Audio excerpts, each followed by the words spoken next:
Earlier this month, the Thunder River Bikefest brought together 7 local motorcycle clubs for 2 days of activities, all for a good cause. I should actually say multiple good causes, actually, as our next guests, Lynn, Morton, and Jeff Bouchard will explain. Lynn, a number of local charities will benefit from what happened at the beginning of October. Can you tell us about those charities? We have 7 local charities. They are Pastone's Mental Health for Children, Niagara Assistance Children Program, Full Circle Rescue, Baden Canine. Oh my goodness, I'm having a memory block. It's not a test. You don't have to remember them all right now. But why did you come together as 7 different clubs to support these different charities? It actually started out in our backyard. My partner and myself were talking about going to Sturgis, and it was too long a ride for my bike, so we thought, well, why don't we do our own? And our clubs here in Niagara all have a bike night, and we give to charity every night. And we thought it'd be good to get us all together and give some money towards our charities. Jeff, you're a member of Biker Rights Organization of Niagara. Were you on this planning committee? I was lucky enough to be a part of the committee from the outset, and we met on Sundays in the afternoon for about 8 or 10 weeks to get this thing rolling. It was a very short amount of time to get what we got accomplished, but we did, thanks to the hard work of Lynn and some of the other folks. But yeah, in answer to your question, I was lucky enough to be a part of that committee. Why Merrittville Speedway, Jeff? Well, the owner of Merrittville Speedway offered us the property. The property seemed to have what we needed. It had everything that we would need in order to put on the type of events that we wanted to put on, to host the number of people that we were hoping that would attend. And he was equally enthusiastic about creating a local event, motorcycle related, that was charity based. Lynn, first year to put this together, was it a huge success? How many people showed up? Absolutely, thousands of people. We totally surpassed what we thought we were going to take. We actually took over $20,000, $23,000 in less than 48 hours. So we did awesome. We did really awesome. How did you collect the money? Was there an admission fee? We kept it low. We charged $5 at the gate, bearing in mind every penny of this went to charity. We sold our t-shirts for the event. We had a booze cooler. Just raffle tickets? Penny sales, raffle sales, silent auctions.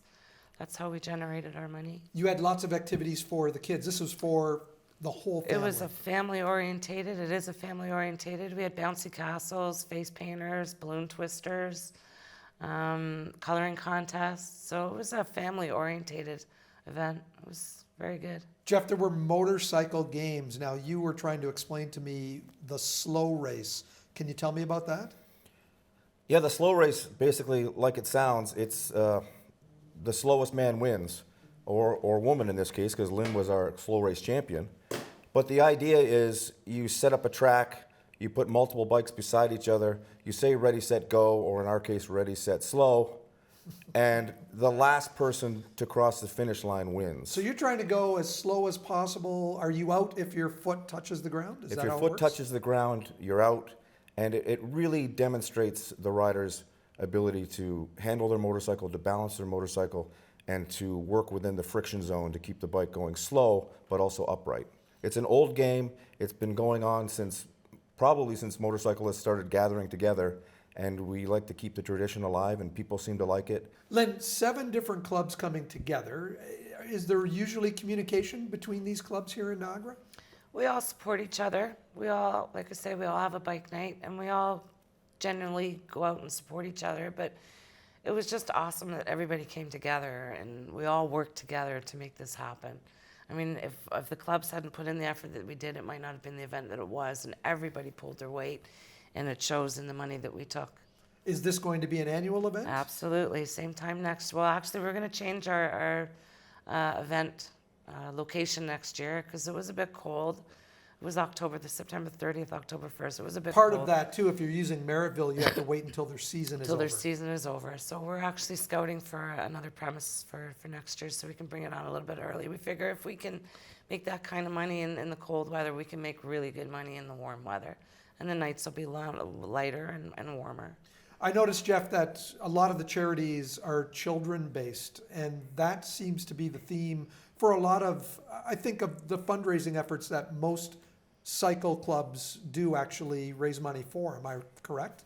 You're 100% correct. I mean, I just got chills a little bit when you said that, because the effort that the motorcycle clubs put in all across our area and other areas as well is always been kind and generous and enthusiastic about supporting charities involving children. If you're supporting children or dogs, you really can't go wrong. And the motorcycle community jumps in with both feet for both of those types of things. But when it comes to the children events or children's charities, the motorcycle community has always been 100% wholeheartedly involved as much as possible. Absolutely. Lynn, where did the name Thunder River come from? Again, it was just something, Niagara Falls used to be actually called Thunder River. And it was just that, it was going to either be leather and lace or it was going to be Thunder River. And we put it to a vote through the clubs and Thunder River won. But Is there a possibility to take this bigger next year? Go Absolutely. outside of Niagara, maybe involve some of the Hamilton clubs, Toronto? we are going to, at the beginning of this event, we invited all the clubs. Some people didn't get the notices, but we are reaching deeper. We have 2 more clubs already on board for next year.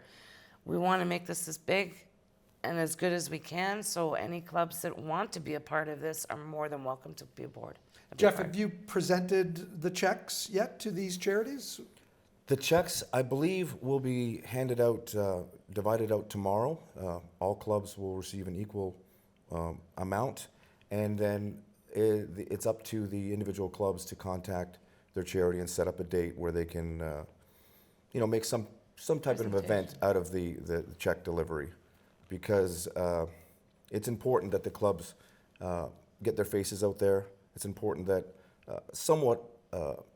there's somewhat of a publicity element to it. For one reason is we're always trying to change the minds and hearts of people who don't understand the motorcycle community and turn around some of those belief systems, those negative belief systems that have been, attached to the motorcycle community. And the other part is we're always looking for new members, especially in Bikers' Rights Organization Niagara. We do a number of charity events per year, and we can only continue to do them as long as we have people to help us run these events, because they don't run themselves. And all the other clubs, I don't know how they bring in new members, but certainly having some type of publicity when the check is exchanged, It's good for her. it's good for all the clubs. Yeah, it's good for us. Jeff, Lynn, those are going to be some great moments. Thank you so much for joining us today. Thank you Thank so you. much.